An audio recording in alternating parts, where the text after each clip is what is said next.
This is Evie from WKNC, and you're listening to an interview with Raleigh's Poinsettia.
Revisit and re-practice them.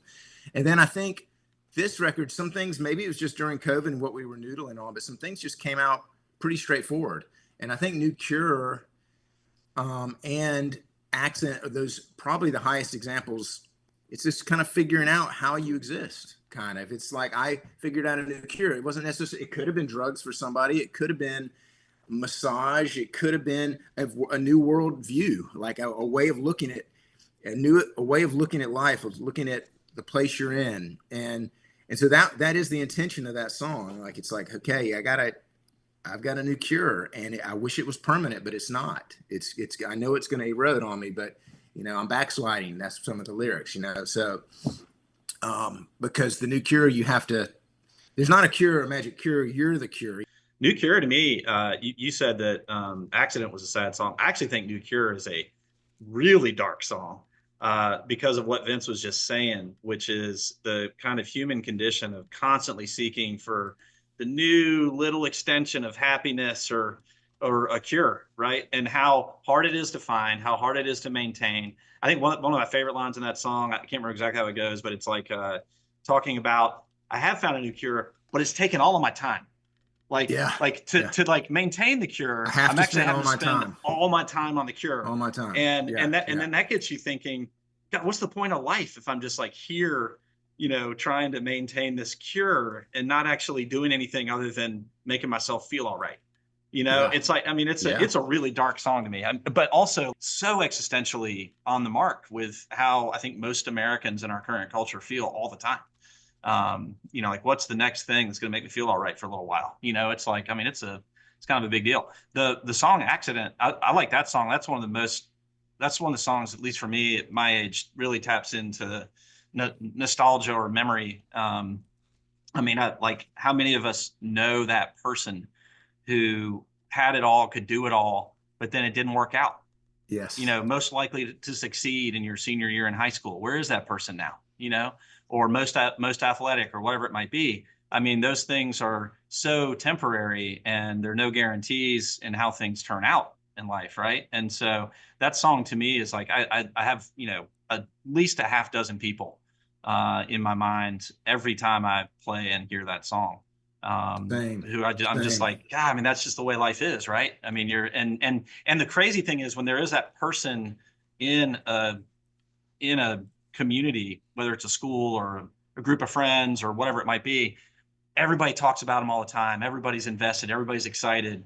And then it's like, but it didn't work out. You know, like, I mean, it's We such a, totally live vicariously, right? It's yeah, like that person who went out to California to be an actor. That person yep, who was they did something that you kind of wish you had done. Like, oh man, they went out. They're skiing in Utah. You know, they're in the Olympics now. They're, you know, oh, but they got hurt. They got hurt.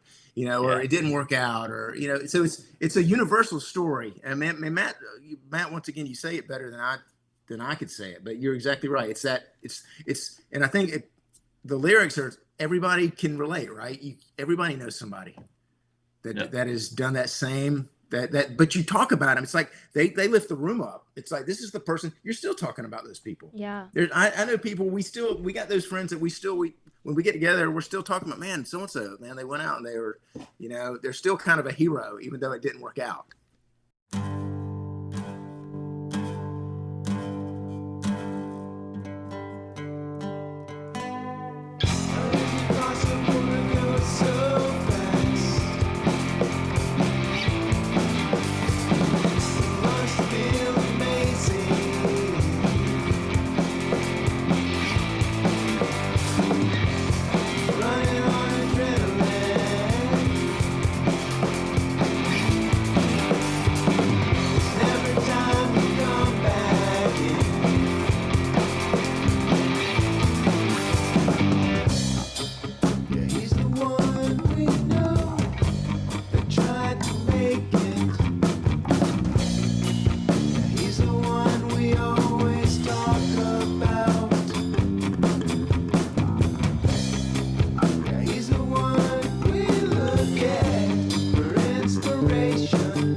I was one of these people when I was a kid. I remember that was the 70s, and there were cars that would get 50 miles per gallon at that time, and I was like, wow, progress. By the time I'm 30, they're going to get 100 miles per gallon. I Surely. thought everything was progress. Like I thought my worldview was like everything just keeps. Humanity is about improvement, and all we're going to do is constantly make things better for everybody.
Yeah.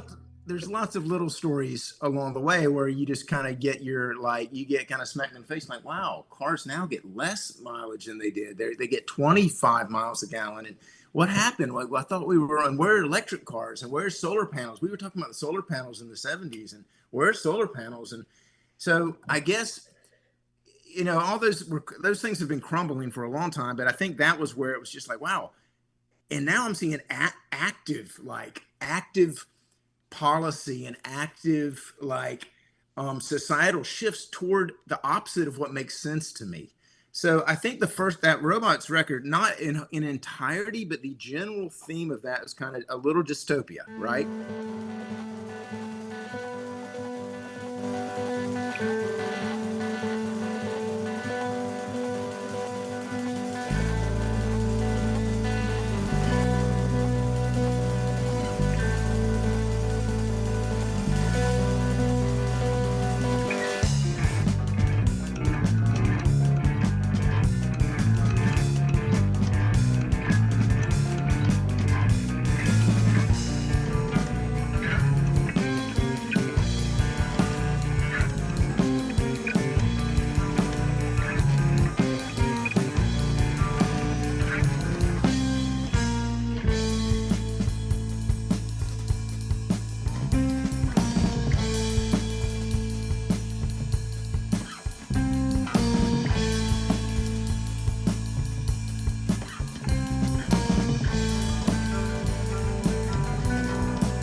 Right? Like these things that are like crumbling around. And then in particular, there's a few environmental songs on there, Green, and then actually Bright Light, because this idea that, this connection with nature and, seeing the earth itself is going to survive. It's us that are going to perish if we do anything, in terms of environmentalism. We're not trying to save the earth. We're trying to save us, right? Mm-hmm. The earth's going to keep going. And so both of those songs have a little bit of a viewpoint of Mother Nature talking to us, or sung through Mother Nature's perspective.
Dark Forest, Bright Light, came out of writing these songs during COVID. There was probably a good 2 years there or a year and a half at least, before we probably played another show, maybe 2 years.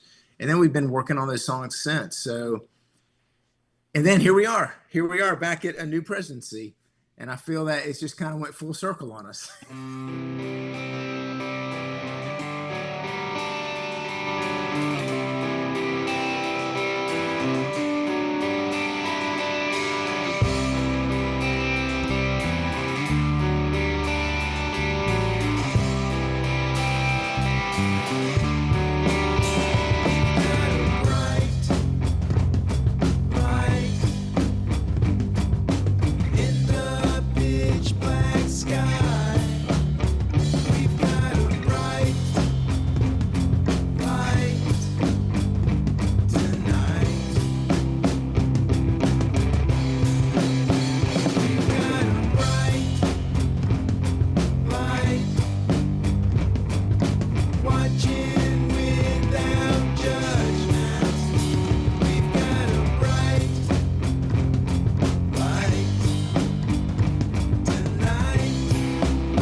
I'm a pretty hyped guy, and I get really excited when I play the drums. And that song has one of the reasons it's a longer song. It is actually just a longer song.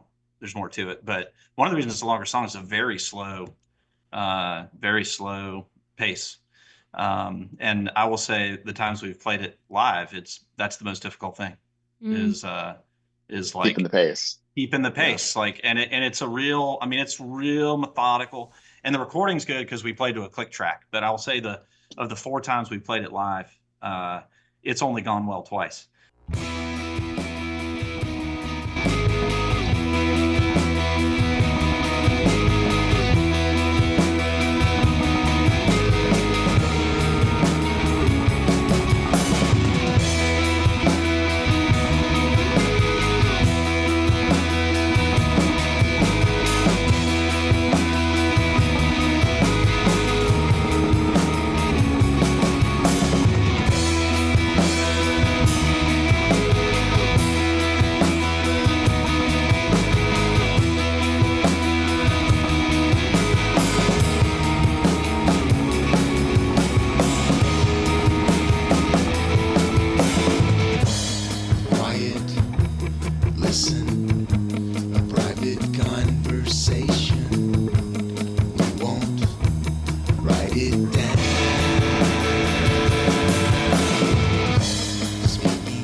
reaction to my provocation. We won't write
it down.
That space that kind of things drop out, and Matt's playing, and yeah, we worked on that recording, and I mean, that's the other thing. Recording it is a whole nother. The recording that record is just a whole nother process, because the way you play live and the way you record live, you can get away with some things, and you can speed up the song, and who cares? You're having a good time. When you record it, and every little thing you notice, everything. If he doesn't hit the drum right, if I hit the note wrong, it's just like, ooh, you can't have that in a recording. And trust me, there's still a whole bunch of little things you could pick out in that recording that aren't perfect, but we had to get it to where it's not distracting. You can't have something in there like, whoa, what is that? Yeah. So I think we pieced together, like Matt probably played that song 4 or 5 times, and then we pieced it together, had to take this part because he did really good here and really good here and really good here. And that's the same way across the board. It's like when we're putting those recordings together, it's just a whole nother process.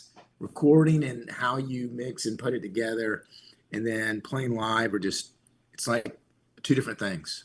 Well, the recording's a much less forgiving medium for the listener, because there's nothing else to distract you. Your friend's not standing next to you drinking a beer, screaming in your ear. You're not watching the people do it real time up on the stage, right? I mean, it's like it's just you and the sound. And so the sound has to be dead on. And in that song in particular, that middle space where it's just me playing for a little while is like the most terrifying drum space that exists, right? Because it's a fairly simple beat, but it's so easy to mess up. And it's just, I mean, it's like whatever.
I think music creates space. I really do. Like I think there are parts of our songs where, and I think all artists or musicians are this way, where we're wanting to create something that we want to create, and you're less interested in whether or not people like it or in it, in that moment.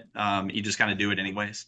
And we certainly have some songs that are really brash in that way. But I do think that really good songs and some of our better songs have really distinct parts to the song, and there are moments of more frenetic energy where you might feel a certain way, and then there are moments where there's just a lot of open space.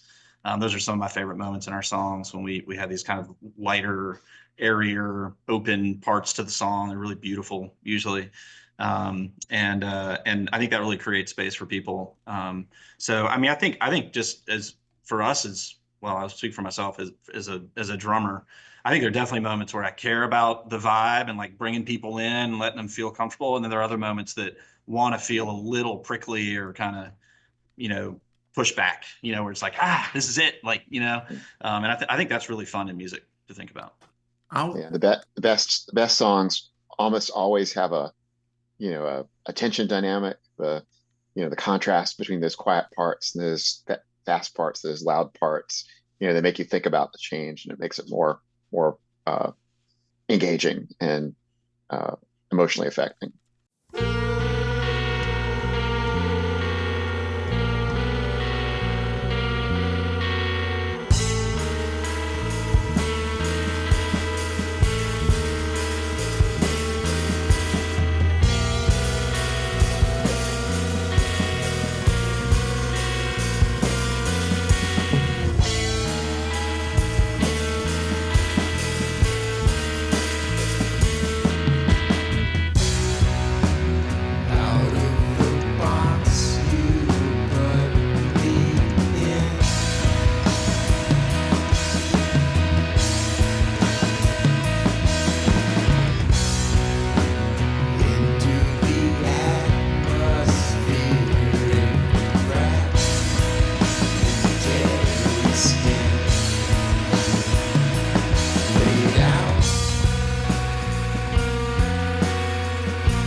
I will add that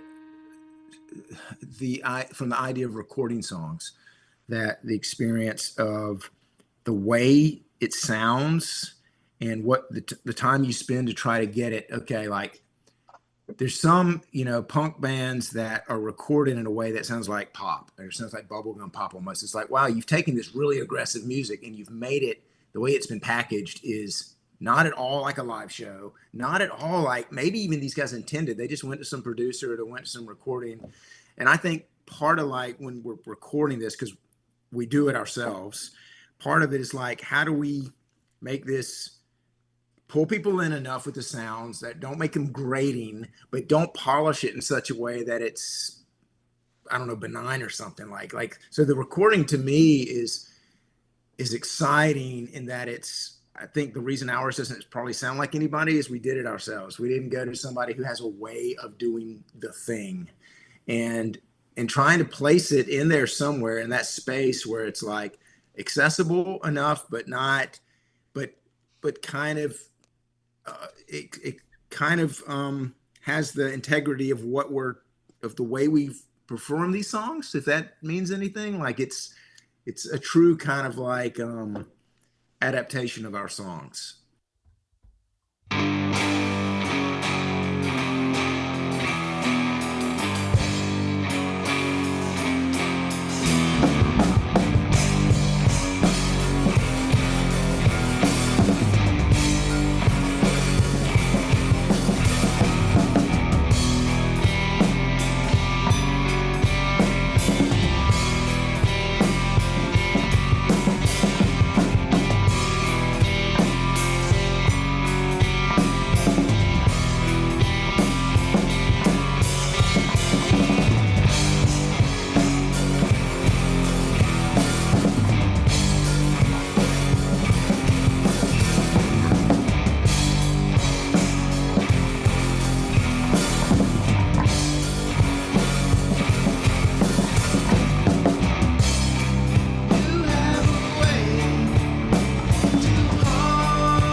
Oh, I was just gonna say, things that grow on you is the historically best things ever, right? Like I heard something and then, God, I don't know how I feel about that. And then like 2 weeks later, you find yourself, I got to go listen to that again. Music hasn't done that to me in a long time, but there's definitely, I don't even know what the last record that did that to me on that level was, but that thing that you heard something and you're just like, I mean, actually probably one of the ones that I've grown my whole life on is this Athens band called Harvey Milk.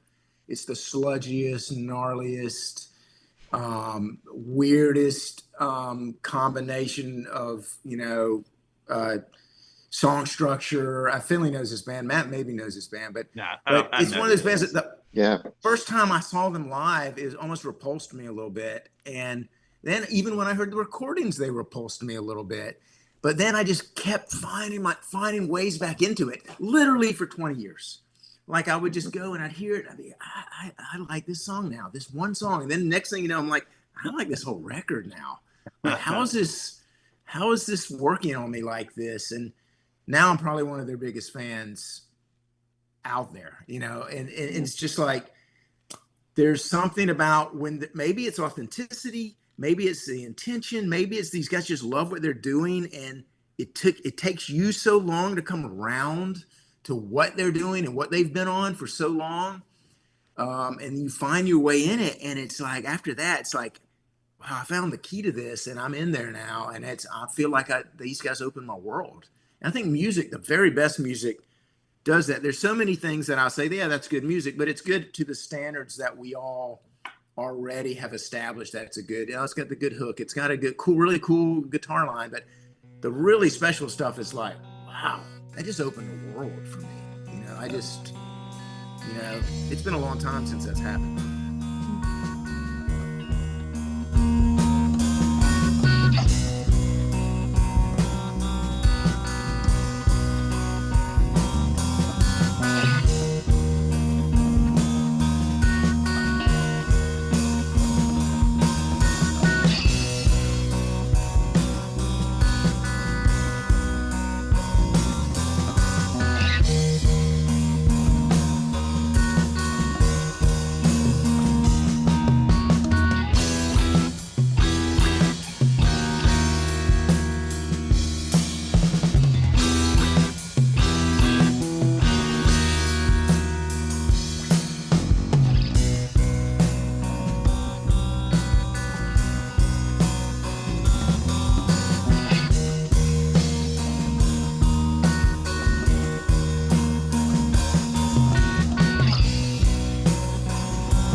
think I agree with everything you said there. And I've also, just as a person, always been somebody who likes to, you know, push buttons and poke the bear and instigate, and even just in like interpersonal interactions, the band puts up with that all the time, just kind of smack talking and keeping things riled up a little bit. I mean, I think that's really fun. I think any art, and especially music, has the capacity to do that, and sometimes it's more important for it to disarm people or make them a little uncomfortable or something than it is for people to like it. And I definitely prefer artists that evolve over their careers. Like in the music I like to listen to, one of my least favorite things is when you hear an artist and it's just kind of the same damn thing every time, and eventually they're putting out 40-song albums every 6 months, and you're like, what is happening here? I mean, it's just completely wild. And there's no growth. There's no growth. There's a lot of income, but no growth. Yeah. And so that, I mean, that's a big one. One thing you said that I thought was really cool, you mentioned that band you heard where there was kind of a woman whispering with really heavy guitars in the background and reverb. To me, that's a really nice image of life. I mean, I think especially in a moment right now when you could argue the country is on fire. Very few of us have any control over that, things that are happening at that scale. What we do have control over is what we're doing all day in our spaces, and making beautiful architecture, and making music, and teaching people, and raising my kids, and all those sorts of things. That's the beautiful whispering against the backdrop of just complete chaos. That's the stuff you control. And just you bringing that up, made me realize that kind of image of a song is a real good analog for how I feel about life right now. It's like all the stuff that's on fire, I have no control over, but I can do these things, and I can contribute these things, and I can make them as beautiful as I can.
I mean, more just in the vein of something I saw recently that really expanded my view of what can be art and how people can connect with it. And it was really special because I was with my family, including my oldest son, who loves making music with found sounds and other things. We were in, he's studying abroad in Milan this year. We went to visit them last November, and we were in Bregenz, Austria, and at a really beautiful building by Peter Zumthor called Kunsthaus Bregenz. And they had a show there. And it was an artist, and I'll email you the name once I find it, who creates soundscapes. And this museum is perfect for it because it has 3 identical floors, and he did a different thing on each floor. He creates soundscapes using water and kinetic objects and musical instruments, usually percussive instruments, and air, to kind of create these like Rube Goldberg devices that create these environments that sound like maybe being in a cave, or they sound like being at the seaside.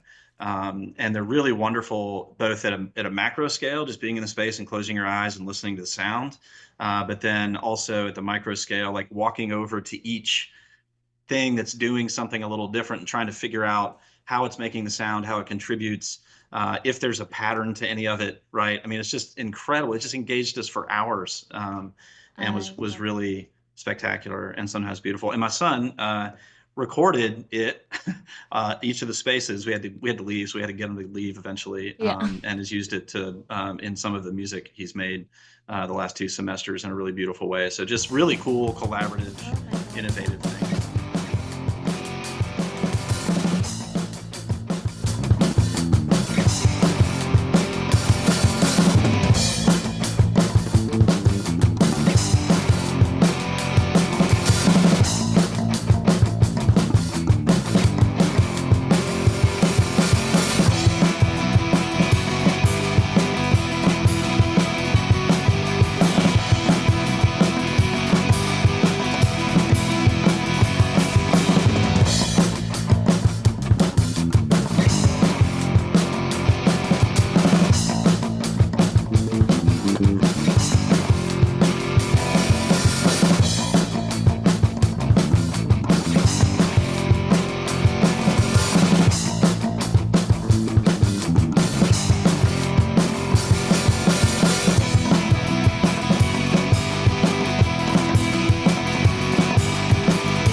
so much stuff that is free and around you, and sometimes people think, oh, I got to spend money, I got to go find this particular thing. There's so much music and art and just everyday things. You got to get out into the world. I mean, I think if anything, get out. I love what WKNC does. You know, they're introducing people to new music. New music. There's so much new music out there. There's so much, and people. I wish we could do more to get people to open people's. You know, look at the same old radio stations still playing classic rock from the 1970s and 80s. Don't get me wrong. Some of that music's great, but it's like there's so much. There's so many people making music, doing really cool stuff, doing cool art. Get out there and go see it, you know. So I'm a really big fan of the Swans. And so I've had this song Screenshot in my head for like the last month. And when Vince was talking about Harvey Milk, I had kind of the same experience with listening to them. I've listened to them on and off for years and years, but they're a band that was challenging to get into because they have a lot of, you know, really loud and really weird and really repetitive songs. But you know, having, you know, kind of had the experience of getting into their music and learning about them and getting into it has been really rewarding.